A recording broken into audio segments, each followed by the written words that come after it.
listening to the Down the Wormhole podcast, exploring the strange and fascinating relationship between science and religion. This week, our hosts are Rachel Jackson, rabbi at Agudas Israel congregation in Hendersonville, North Carolina, and my favorite fictional robotic companion is Data from Star Trek Next Generation. Zach Jackson, UCC pastor in Reading, Pennsylvania, and my favorite fictional robotic companion is Marvin, the paranoid android from The Hitchhiker's Guide to the Galaxy. Ian Benz, Associate Professor of Elementary Science Education at UNC Charlotte, and my favorite is R2-D2. Kendra Holtmore, PhD candidate at Boston University. Yay! And my favorite fictional robot companion is also Data, because I just started watching Star Trek, and I love him. Resistance is futile. Welcome on board.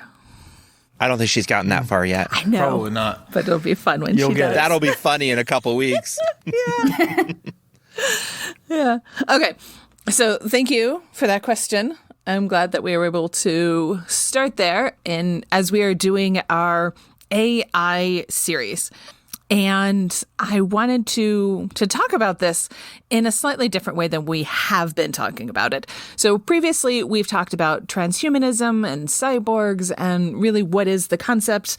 Last time we talked about this, we really focused on education. And so today, I really wanted to focus our conversation on religion.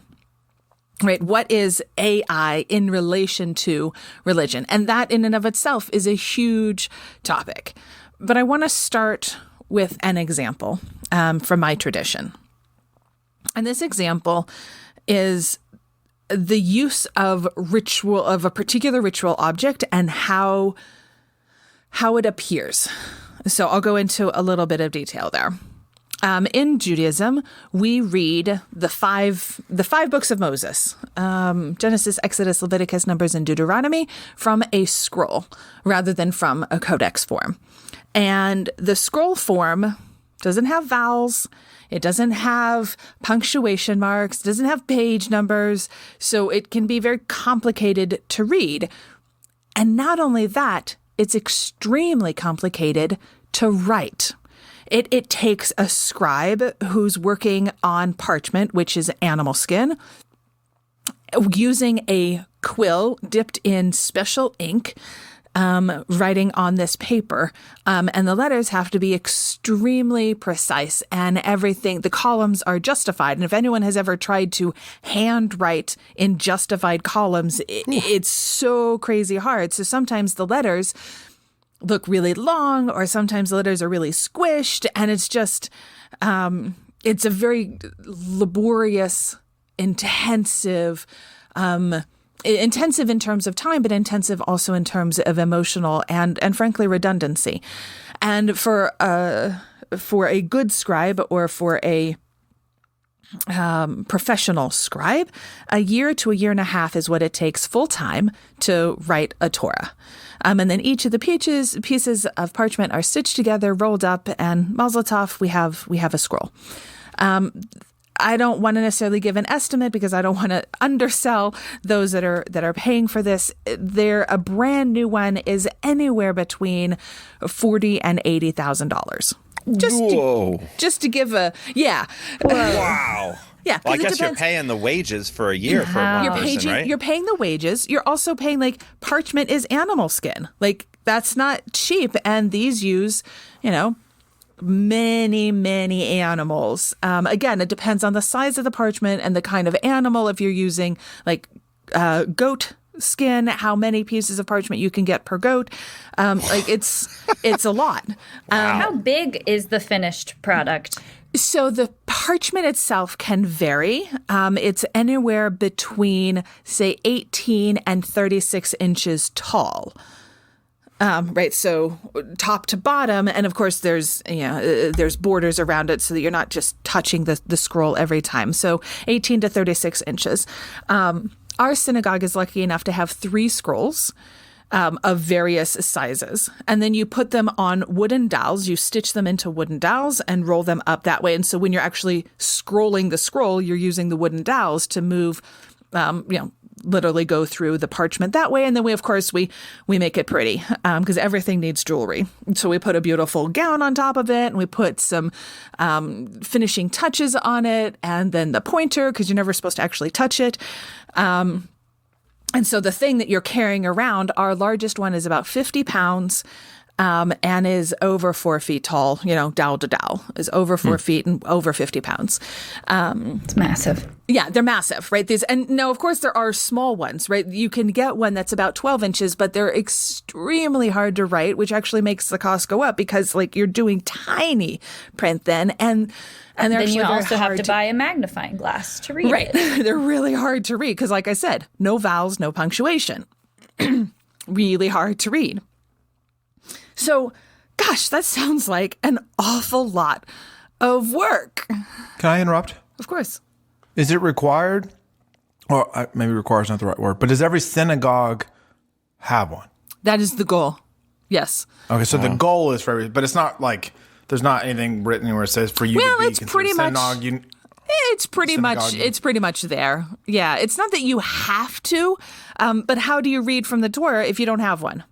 Right? I mean, you're reading from a codex, a chumash, a Torah, right? A paper Torah, but if you're going to do it, the best you can do is do it well. And so sometimes there's loans, there's a little small synagogue over here that doesn't have one. We'll loan it to you for, 30 years or something. Do you have are any of those in your office where you are now? Or are they all in no. the worship space? Oh, they're all in the sanctuary and they're all under a locked cabinet.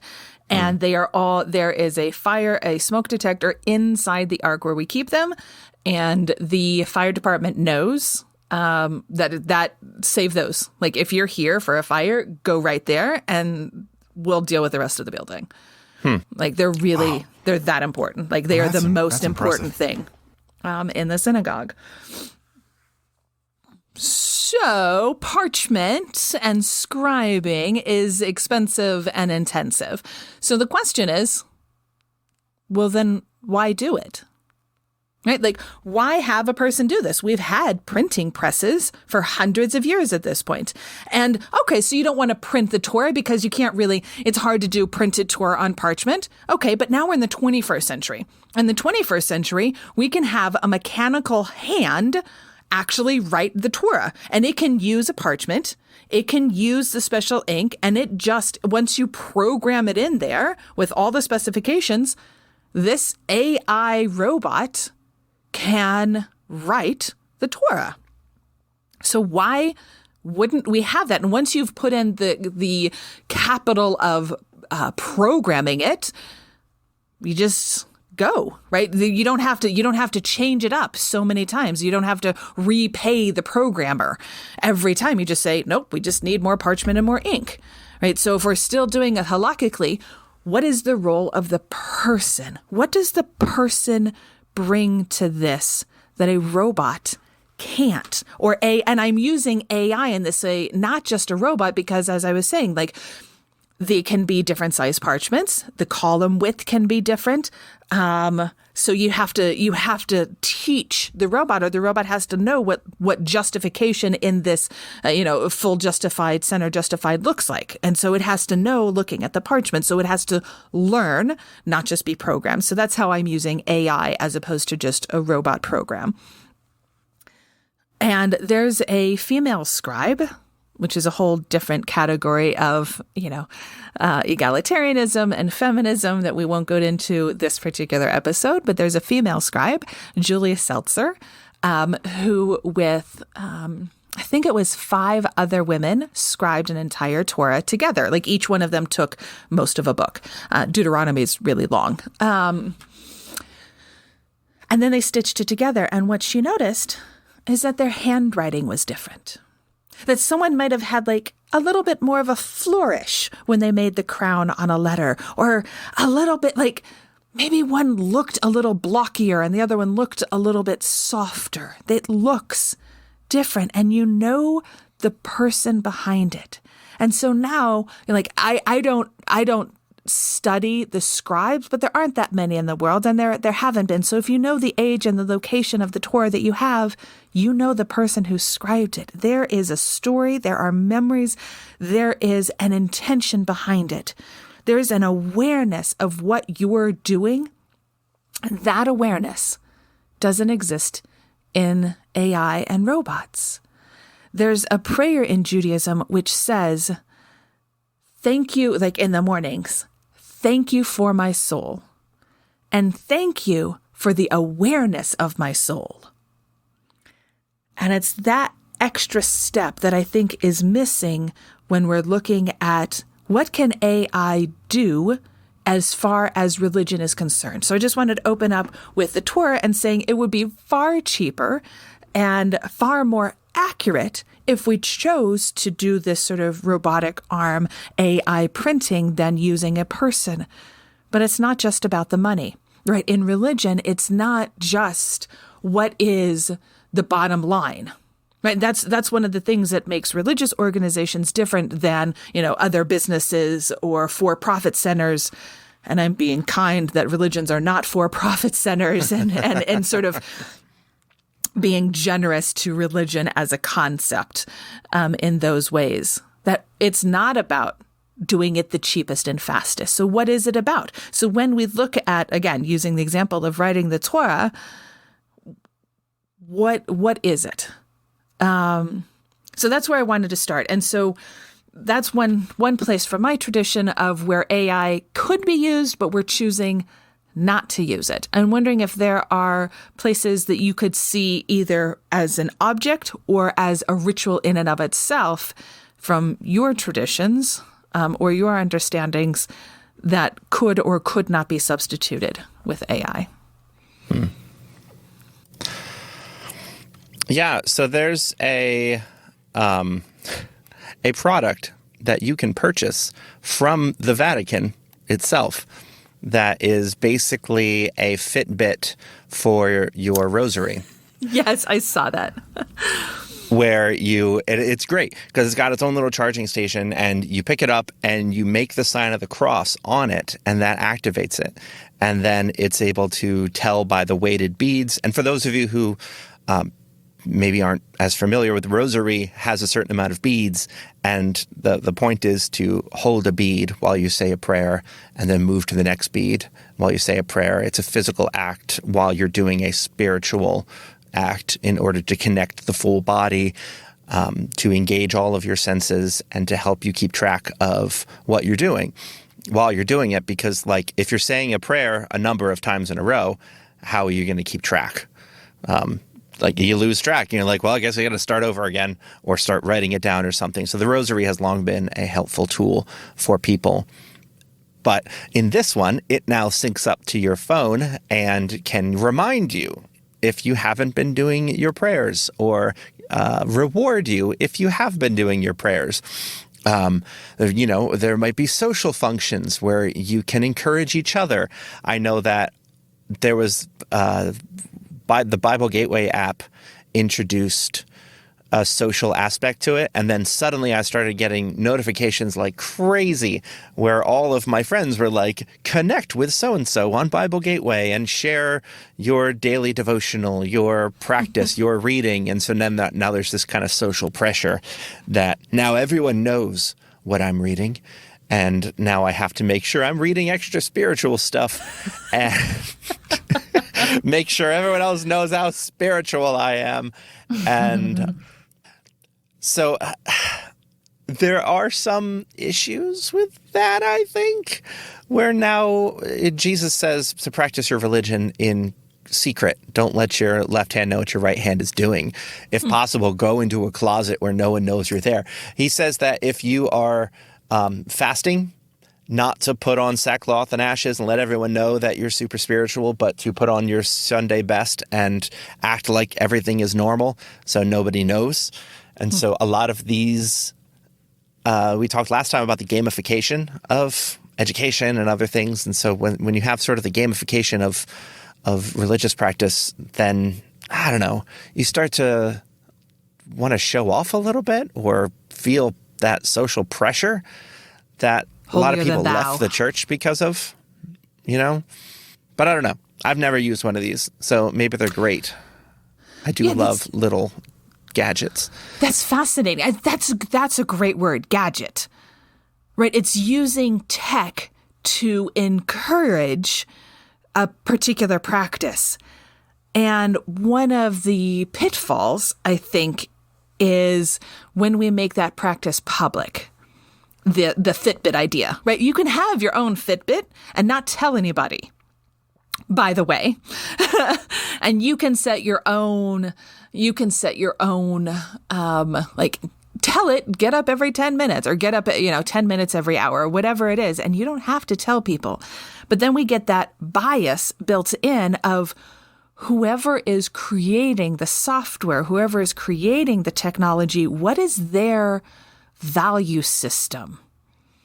Sort of like I never joined the Bible Gateway group, nor did I join this other one that I'm going to say, Covenant Eyes, right? Like basically where you can have a person double check your browser history.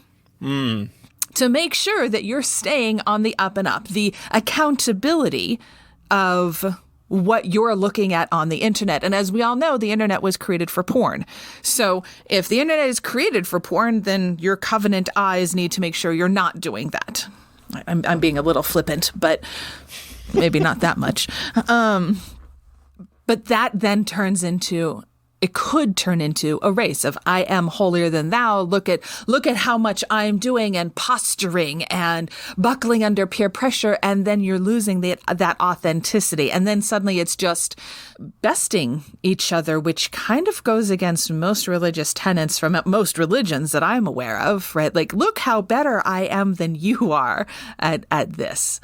But building in that value system. And I think that's the really dark gray area that could get pretty twisted when we look at AI, because at this point, at least, there's not sentience and choice in AI, which means it's all about the person who's programming it and the values that they're using.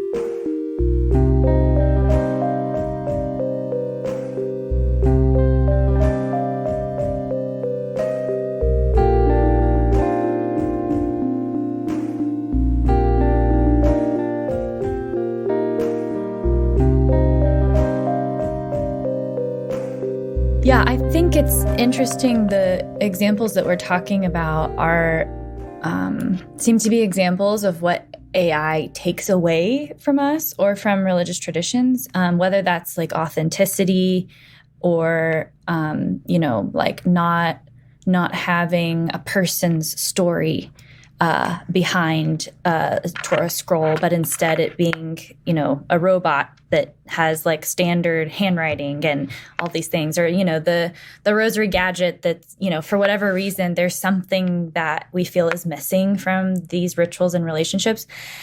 And that all makes a lot of sense to me, but I was really, struck by one of the articles that Rachel shared with us before our meeting today. And it was an article in The Atlantic called Funerals for Fallen Robots. Yes. And AIBO. that piece was just like highlighting the emotional attachment that people have for robots and how we, the emphasis here is not so much on like the nature of AI itself. I mean, it is a little bit, but it's more about like how humans create themselves, like the creation of the self through relationship with objects, which is something we've always done like before robots. But it's so interesting to me because it's like, is that like the flip side of AI is we gain a lot by having potentially these robots, or, even if it's just like a gadget, like I definitely have emotional attachments to like random objects, just like little tokens on my desk because of the person who gave it to me. Or, I have like a pouch of these I call them my study tokens. They're just like little random buttons and pins and rocks and little figurines that people have given to me. And I set them around my computer sometimes when I like really need to get in a zone. And, you know, they're not robots, but it's like this like emotional attachment with these inanimate like metal and rock objects on my desk. And I would be so sad if I lost any one of these things. And so I think it's like a very similar kind of relationship that if we look at robots and AI, like we can still form those kinds of attachments, and they might even be deeper if AI is mimicking the kinds of like human affect and human thought. And I just think that's so interesting because there was a long time where I thought, like my gut reaction is that, oh, well, that's still kind of empty though. Like it doesn't mean anything. And then like the older I get and the more I've like thought about this, especially as technology just changes, I think that's like, I think it's really a powerful relationship, even though it's very weird to think about.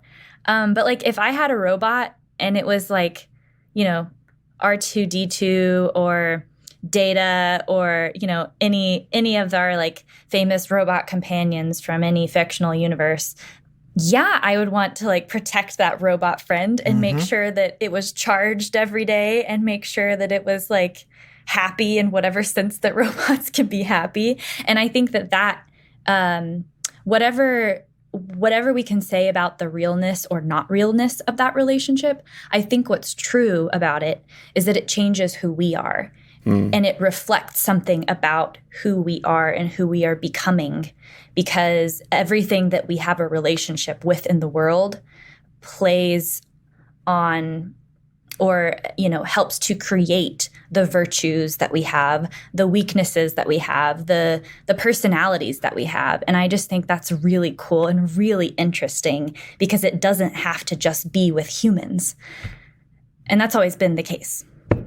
Yeah, I love that. I think we need to take a second and pour one out for Hitchbot while we're at it. Do you remember Hitchbot? No.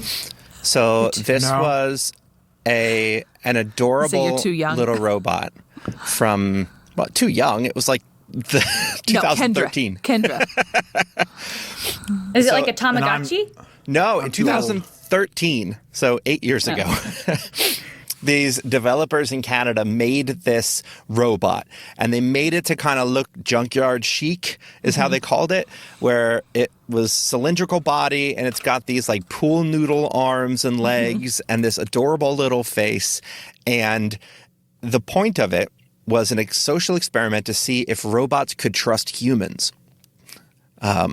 So it can't walk, but it can talk. And it was equipped with 3G connection and GPS so that it could update its own social media accounts, and it could talk to the people who interacted with it and ask them to hitch a ride to the next place and encourage them to like talk back to it. It had some rudimentary AI so it could communicate with people like a chatbot. And people would take pictures with it. It would be such an honor to like stumble upon Hitchbot, and you get to update your social media and be like, I dropped it off here, and now the next person picks it up. It went across Canada 3 different times, I think. It went across Germany and the Netherlands. And then the second one went across Germany. Okay. But in 2015, it tried to go across the U.S., but got decapitated in Philly because Philly.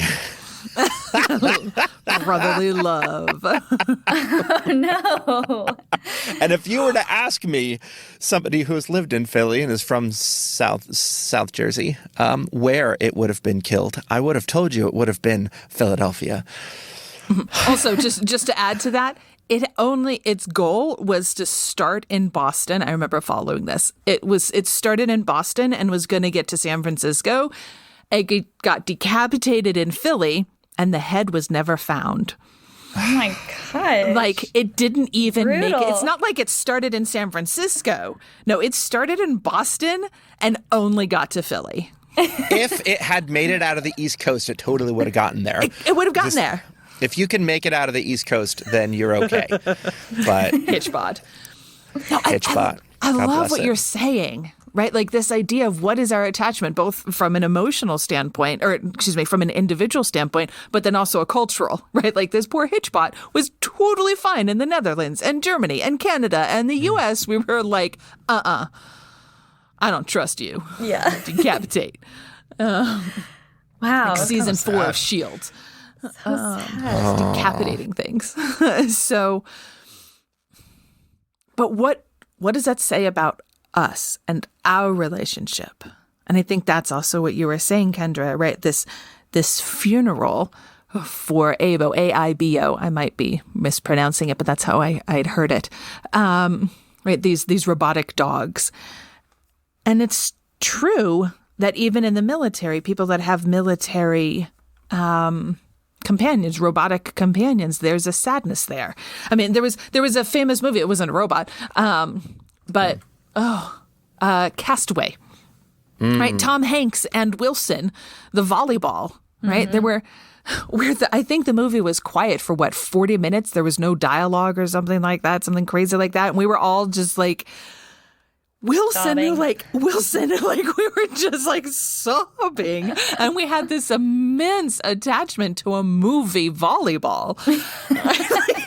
It was so powerful. And that could create how much all the more so if something has been there watching your back, if something has been there carrying you on. And so many of us use objects as tools, right? That I don't have a deep attachment to my laptop or to my phone. Like I use them, but I don't have an emotional attachment. My son, who's almost 7, has had the same Kindle for, I guess we got him 3 years ago. And he has an emotional attachment to his Kindle. Like he cares for it. He makes sure that it's in the right place. He makes sure that it's clean. He's sad when it doesn't work. He makes sure that it's charged so that he can carry it with him. Like it's very different than I need to use this as a tool, right? And so for me, we are able to use AI or technology. We're using those a little interchangeably as an ability to start forming relationships and bonds that teach us about who we are. And in religion, it's my understanding that one of the things that religion does is teach us and help us with relationships. Relationships in all dimensions. And I say that in the horizontal. It teaches us how to be in relationship with the world around us and those within the world around us, including ourselves. It is a vertical relationship such that we have a relationship with the past and the future. And it's also the Z-axis relationship, which to me is the divinity or spiritual aspect, right? So if we're on an XYZ axis, the Z-axis would be the godly aspect, or however each religion chooses to understand that which is not known. But it's all relationships as almost as a stark difference from facts. And so if AI can teach us those things or teach us how to do those things or encourage those things or grow those things, I think it can be a beautiful relationship, which is a couple of the other articles that I'll post in the show notes, or I'll have Zach post in the show notes. So I think that there's beauty in there. What we need to make sure that when we're using them and they're using us, that we recognize their values and that we trust what's in front of us. And I think that's an important piece that we're not, that we haven't fully digested. How do we gain this trust, right? So Zach brought in the Hitchbot, where it couldn't trust Americans and Americans couldn't trust it. And it is no longer, right? How do we develop the trust, which is the foundation of relationships? Yeah, and I think that it's interesting to think about the trust that we can develop with these, AI, whatever technology we're talking about, these emotional attachments, and how that's a really different relationship to these objects than talking about whether or not AI and, future robots will deserve rights, which is like really interesting because I think there's a natural blending of those ideas where over time, if we're treating something like we're in a relationship with it in the same way we would be with a human, that conversation to me kind of feels inevitable. I don't know like what the answer will end up being, but like that's already a conversation of like, can robots or should robots who are more like android in nature, should they be granted citizenship, which is just like so crazy to think about, but I think is going to be a conversation that's like way more prominent, like way down the line in the future when we do have robots that are a lot more like us. But for now, I think it's a lot easier actually to ask the question of like, how can we trust the technology that's in front of us? Because that feels a little bit more manageable, I think. It's still a really hard question because you have to think about the ethics of and the values that go into programming. And that's like a huge debate to have about like the cultural code of the robot in front of you and how that conflicts with whoever is using it or interacting with it. So still really difficult, but is I think still maybe a little bit more manageable than talking about like robot citizenship.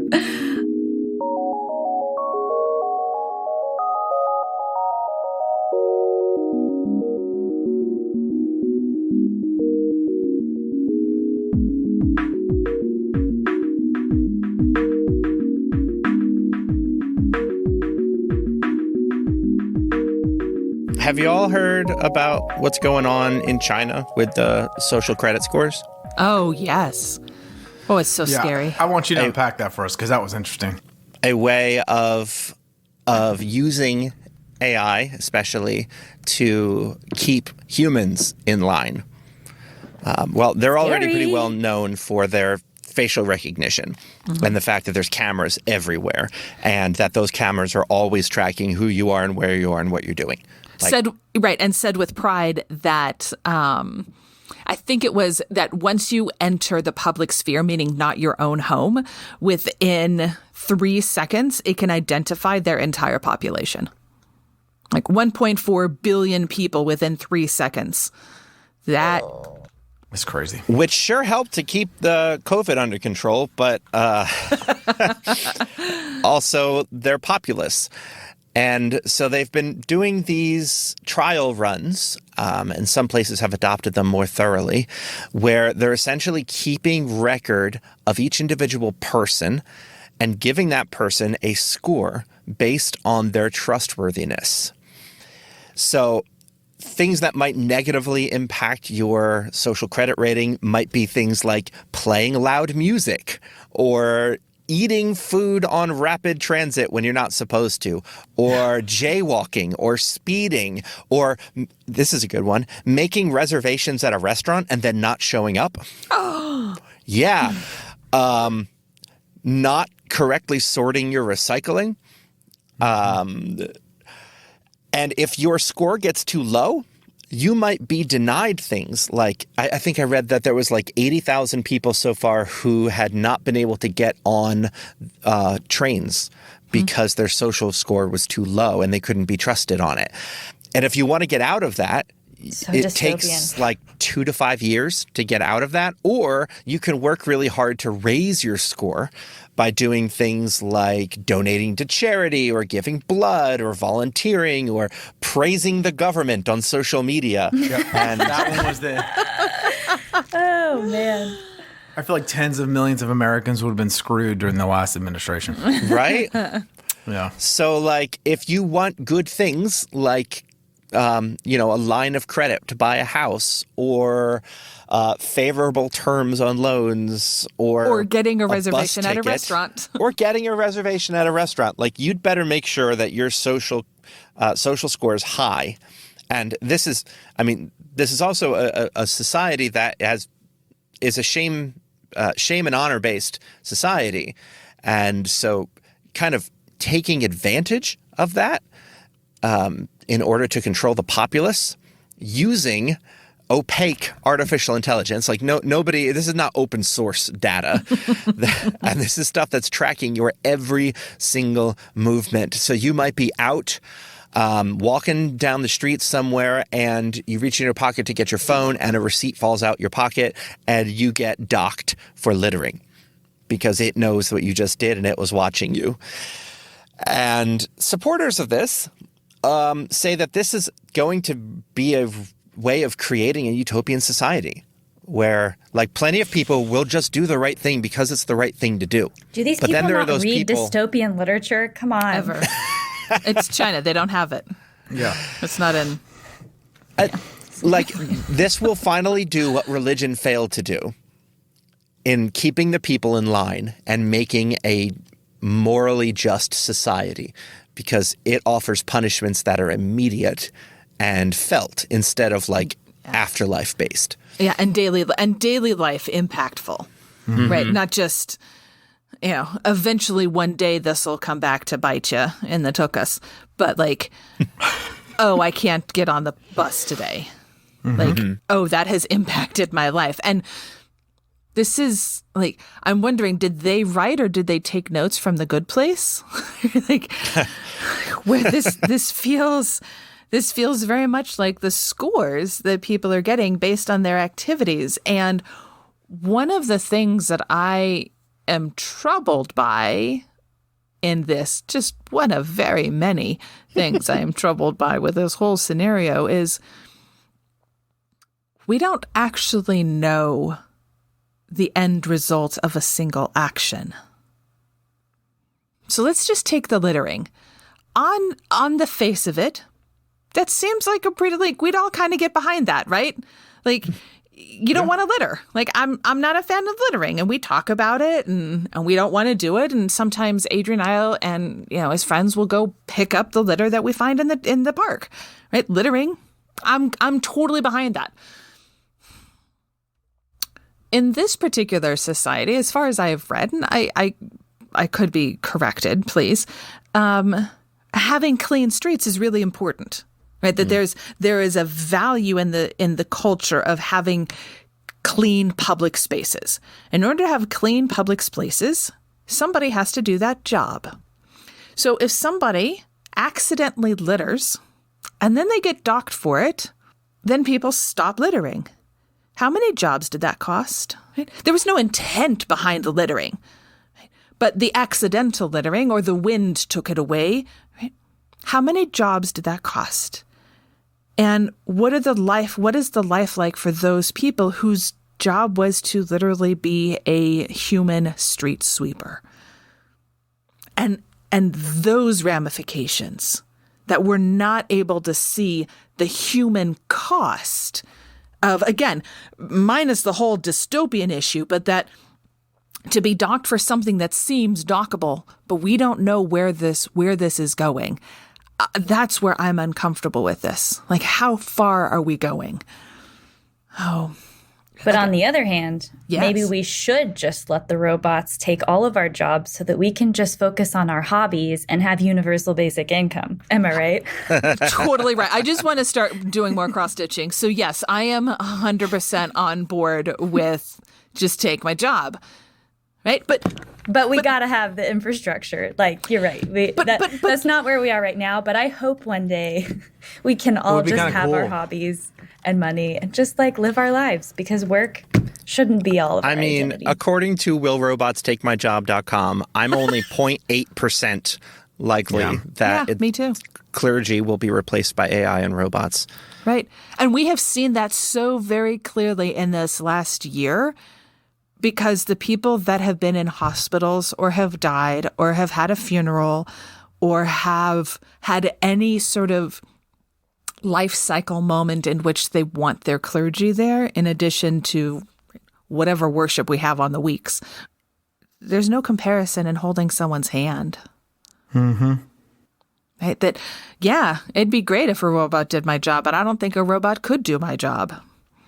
Right? Because there's something about the touch There's something about the human connection. There's something about the look in a person's eyes that says, I see you and I empathize with whatever you're going through.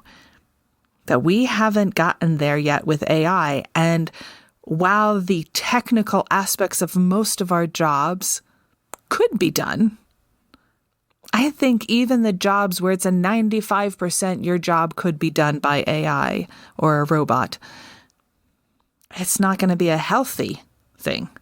Because where are we getting those relationships? Sorry, Ian, I'm talking a lot. No, today. it's okay. It just makes me think about, like, if we think about, so instead of, I'm just, a thought experiment, I guess, on what are the things in our, so not necessarily to take our entire job, right? But what are the things within our particular professions that if robots or AI took over that aspect of the profession, what would it free us up to do more of? Beautiful. Our What are some hobbies. things we could do more? Still with your profession, obviously, Sandra. Yes, hobbies, definitely. But like, so for me, and I know we brought this up in the last episode, for me especially, it's like grading, for example. If there were robots or, something like that could, I mean, obviously it's easier now than it used to be because of technology. But if there was a way where it could be fully programmed to do all of that for me, then I'm certain that it would give me time to do other things. Really? Okay, I'm going to push you on that one a little bit. And the reason I say that, barring Scantron tests, which are stupid. No, I don't give those. Good. Sorry for those that I'm offending that do. I feel like you get to know your student based on the answers they give in the questions. Mm-hmm. That you're losing something when you don't grade their papers. You're losing how they're thinking. You're losing, what creativity are they coming up with? And so I would say if you're not doing that, you're not seeing the individual. If that part is taken away by robots, which I'm not quite sure how you would do that equitably. I would have to be a pretty smart robot to try to grade individual questions that aren't Scantron based or that multiple choice. How else would you then get to know the students? Like that to me is then where you spend the time, right? In getting to know, like having coffee shop hour, having, let's sit down and chat for 20 minutes just because like the 20 minutes I would have spent grading your essays. Now let's just talk about them. But I don't know how you could equitably do that, honestly. And also, what I'm curious about is, though, that to me is still us thinking in the same way that things are done now. Like I'm almost pushing us to think, what other avenues could it open? If some things like that can become very time consuming. I'm not saying all grading. Like there are definitely parts that I would still need to do as the human. But I think there are some things that may make it where I could end up spending more time on other tasks and other ways of getting to know students and connecting with them. Mm-hmm. So potentially even more fully. Yeah. So by I'm sorry, all the grading. It's okay. Mm-hmm. And so I'm just curious, like, are there ways within your professions that there are some mundane things that you're just like, you know what, if I could get rid of that, imagine I would have more time on this. You know what? I gotta say, I have predict-a-text set up on my Gmail. And I have had it set up on I've been using the same Gmail account for work for 6 years. I'm pretty, I change it up. I don't write the exact same thing every time, but I have a particular way of talking in email. I have a particular rabbinic voice or a style that's in email. Just like when if any of you were to ever talk to me on the phone and I pick up and I say, hello, this is Rabbi Jackson, you hear my voice go up by about half an octave. It is amazing. So I have that same sort of tick quality characteristic in my email. And so now when I'm writing an email, the predicted text will have almost the entire sentence written if I write 1 or 2 words. And I go, yeah, that's what I want. Tab, tab, tab. And next thing I know, my entire email is written in 2 minutes rather than 6. And so as a person who writes anywhere between 20 and 50 emails, writes 20 to 50 emails a day, that's been helpful, right? It's freed me up to have the conversation with someone in person.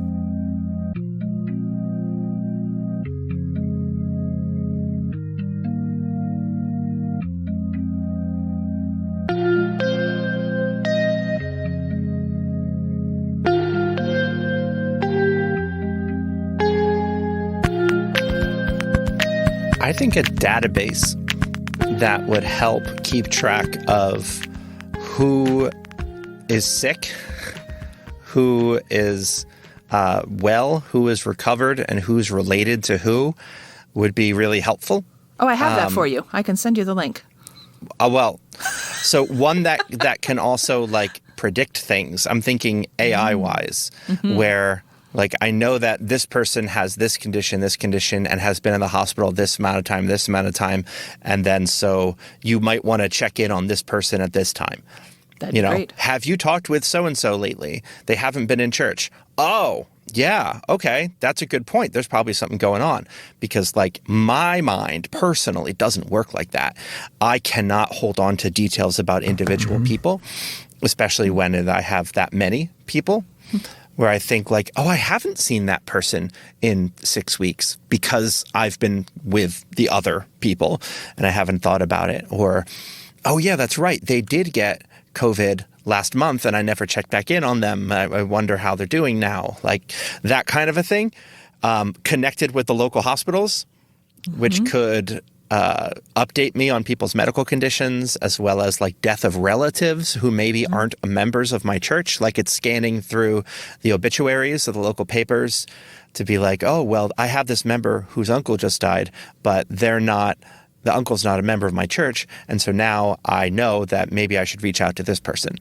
Like that kind of assistance in pastoral care would be really helpful because 9 times out of 10, I miss it. And then I realize after the fact that I could have been a comforting presence in that moment.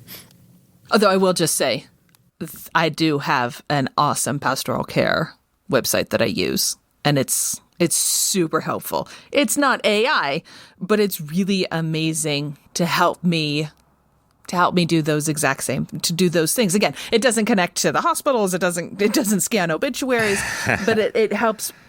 It's my own personal pastoral care assistant. Well, we have a lot of clergy who listen. What's the website? It's called Notebird, Notebird, Notebird. And it is awesome. And I'm happy to share this and happy to be a poster child. No, they're not paying me for any reason. I just love it. But they could if you're listening, Notebird. Really. And they are, they're totally non-denominational. Like, they listen to the Jews and they put stuff in there for the Jews, but there's a whole bunch of stuff in there for Christians too. Like I haven't, communion wise, I didn't look at all the Christian stuff because I don't need to. And they're extremely responsive and wonderful. And I could just like sing their praises all day long. So I think we're getting there, right? Like we keep having these brainstormings, we can get there. And I think if we're not afraid of it, and I keep going back to what Kendra was saying, right? That initially we started talking about the drawbacks, and Kendra was like, "Hey, what about all the positives? It could be so great. It would just be wonderful if our values were there, right? The value of pastoral care would have to be there." Yeah, and I think too, like another way of thinking about like how AI would supplement people's jobs. It's not even that like all of the things that we do in academia or as clergy. Like, I don't really know how AI is going to like supplement what any of us do besides like what we're talking about now with like databases, like technology stuff. Sure. But I just think like there are a different category of jobs that AI can do so that it like frees up people. Like maybe there will be more people who want to be clergy members or like, you know, researchers and teachers. And since AI is doing, you know, the jobs that those people might have been doing, now we have all these people who want to do these jobs, but we don't have to work the whole year. Like maybe we're on a half-year schedule, and then, you know, we switch out, and then the people who would have been doing, I don't know, pick a job. What's a job that maybe AI is going to take over one day? I guess we use the idea of like the street sweepers. Sandwiches. Or sandwiches, yeah. Sandwiches. You know, like it just creates an abundance of like time, I guess, is what it's giving us, or like opportunity to do something that you might not have thought you were going to do. I don't know. It just, there's more ways to think about it than just that, like, yeah, a robot's going to like grade my papers or like sit by someone on their deathbed. Because I don't know if like that, there's something about that makes me like, like cringe a little bit, even though that's like also what we're talking about as a potential for being like really cool and good. During COVID, they've had to do that. And there are hospitals that have set up these like iPad robots that kind of look humanoid, but they have an iPad for a head where you can connect to people that you know and that you love. There's even some more advanced technology out there that will have a hand on it, and then another hand will be held by your loved one who's maybe in the waiting room, and then like the two sense each other cool. and will squeeze Cool the other. and sad at the same time. But necessary during times like a pandemic. Right. Yeah. Right, but Totally. given a normal circumstance, no one would choose that. Right. And you know, what I hear you suggesting, Kendra, too, is perhaps that technology, AI, as it gets there, again, using them interchangeably, allows us to really understand what we want our lives to be, especially as Americans who have been trained in our culture of just high productivity, like unbelievably high productivity, that our value is based in what we produce. And that our value as a citizen or as a person is how much effort we put into our company, right? Whatever that, as a worker, that's where it lasts. And so if we have the ability to have our job being done by something else rather than replacing our job, like finding something else, as Ian was suggesting, to do with that time for our job, to say, great, it's done. Now I have time to be me. Right? To actually say it's not, yes, maybe the average is a 40-hour work week, but I don't really know anybody that does that. Like I don't know of any salaried, that's not true. I know of one salaried employee who works for the government, frankly. And they're the only ones that I know that's a salaried employee that actually sticks to 40 hours. And the only reason I'm using the term salaried is because the employer then has to pay per hour, and usually they don't want to pay overtime. And so they're battling this, like, well, you just have to be extremely highly productive in your hour. So that's why I'm separating out the hourly versus the salary, because the employer in that case is not willing to pay the overtime wages often. But right, this 40-hour work week and this idea of downtime being not a good thing, right? Yeah. Well, so you think about like the genius time or whatever that, or whatever it was that Google had, right? Isn't it? You know, they didn't Google Earth, like the idea for Google Earth and the development of Google Earth, what came from someone having that, like, didn't they have it as their job? Like 20% of the people's time was meant for them to just focus on thinking. Whatever you wanted to work on. Certain engineers. Part of the job. Yeah, they give freedom to, they have like little playrooms basically with little things to mess around with, and they encourage people to do that. And but that's just for the engineers that are making things. Yeah. So when I was thinking, and this is, I like that you mentioned that, Rachel, about still part of the job. So I guess for clarification, if there was a way that that AI could help make some of the tasks of my job easier, right? For me to then go in directions with my job and life that I couldn't have even imagined as a teacher, I would take that. Or just as I know Ian. there could be some negatives there, potentially, that could be coming, but I would choose to initially focus on what are the things I could gain, like that would give me the time to not have to worry about, oh, well, so when I'm recording for this podcast, there are other things in my mind that I'm like, oh man, I got to get back to that someday, right? I wouldn't have to worry about that stuff, right? Yeah. I would have that time. And the things, and so what I think about like within academia, so when we started this, the podcast idea and we started running with it and now we're doing it and it's been almost 2 years and I wouldn't trade it for anything. And I'm not ready to leave it. I love doing this stuff, right? One of the thoughts I had to go through my mind is how do I write this down to make sure that my supervisors all the way up the chain in academia value it? Mm-hmm. And then you think about, so when you get new leadership and they see that I'm writing on these areas that may not be as high research productivity, what does that mean? I don't care because it's doing what I love to do, right? And I still get to do the other things too, but that just means that now I'm adding more to my plate, which is fine. But I'm always thinking about when it comes to like teachers, are there ways, in this field of education that could make it so that we could do some of those other things that people love to do that sometimes we just don't have the time for because of just exhaustion. Right?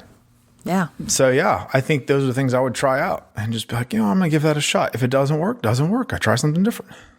So I don't think I would lose connection with the students if I had some of those other tasks that were a little bit easier for me to do, at least less time consuming. Right? So that because I would use that time to plan for more different types of experiences in the classroom.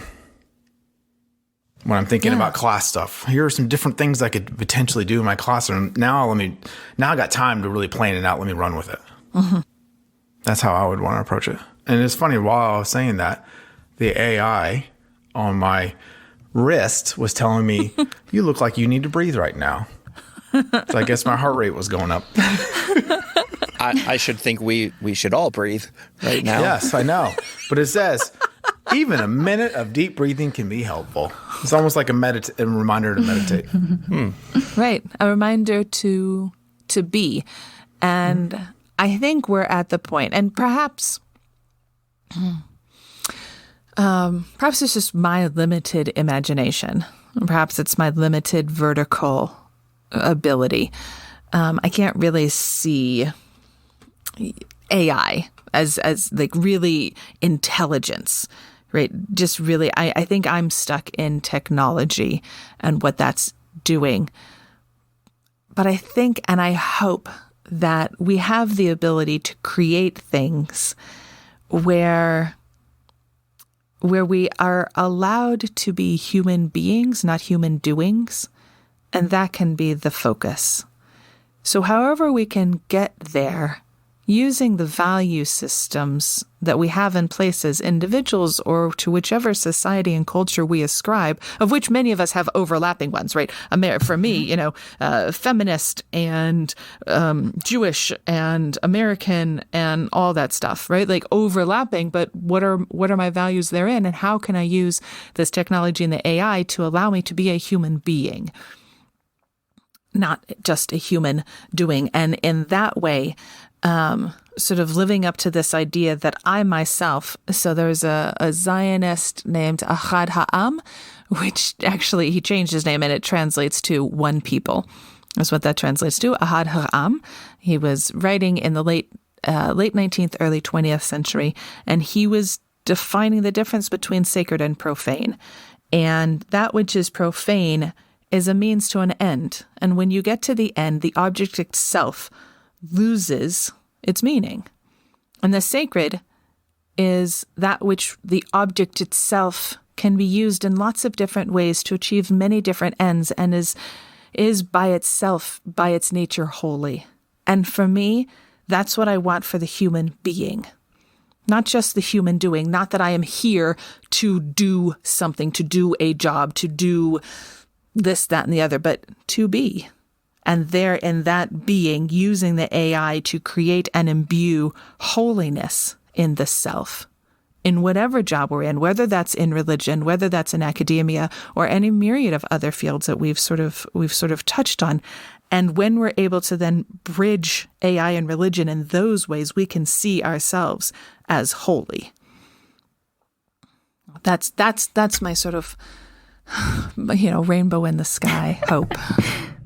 What you're saying, Rachel, about bridging those things is reminding me of, and this sort of ties back to the conversation earlier about religion and AI and like the funerals of robots and stuff like that. There was a late 19th century anthropologist, E.B. Tyler. If you study religion, you probably know him.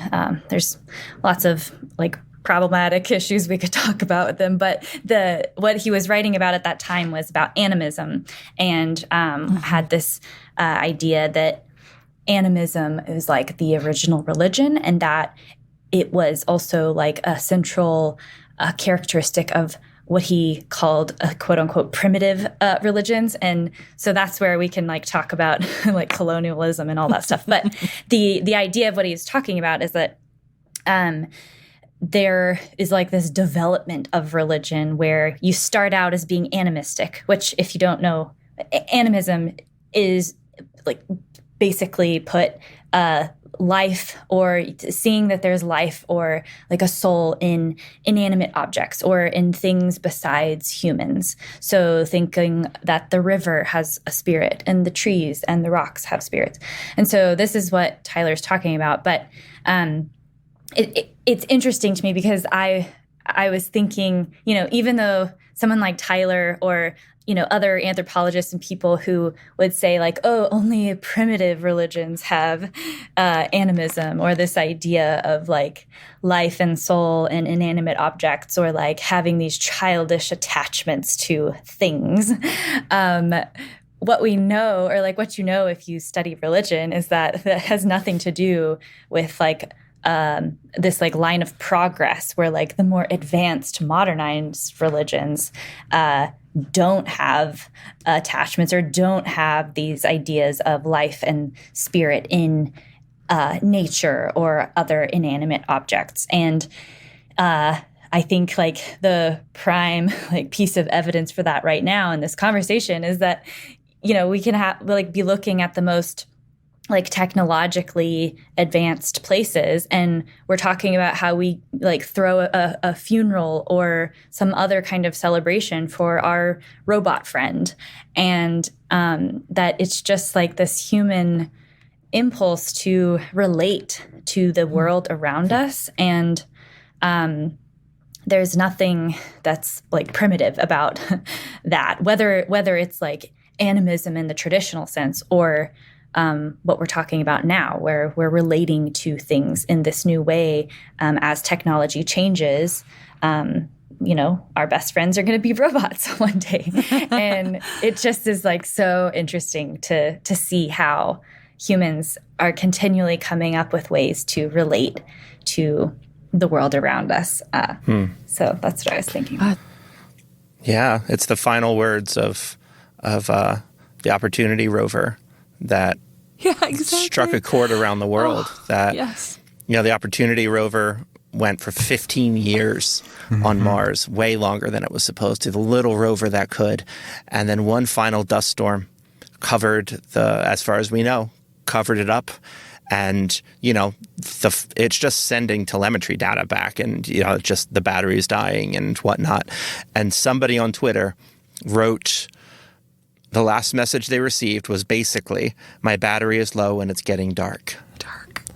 And that phrase then went around the world.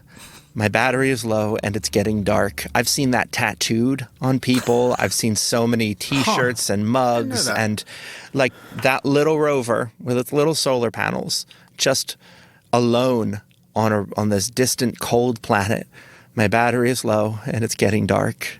And there was this worldwide mourning for this little rover guy that will one day, I'm sure, be in a museum. And those words, I hope, will be inscribed on it so that we know that, like, this is a human connection. This isn't just a religion thing. This is a human connection. All the feels right there. Rest in peace. Rest in peace. And rest in peace, Hitchbot. Whose final tweet... We will find your head.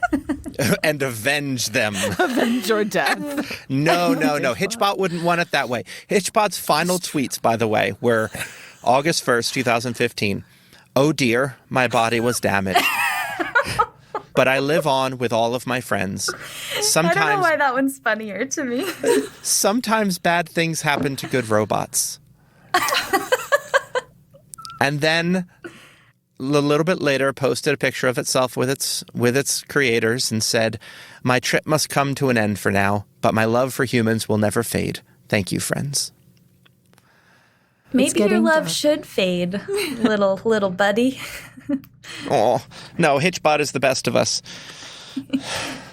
Well, Yeah. our Someone battery should have is told it low. to stay out of Philly.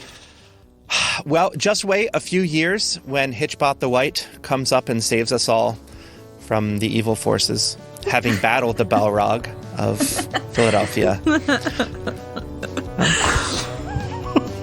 To be considered. No? Too niche? All right. No, I Till do. next time.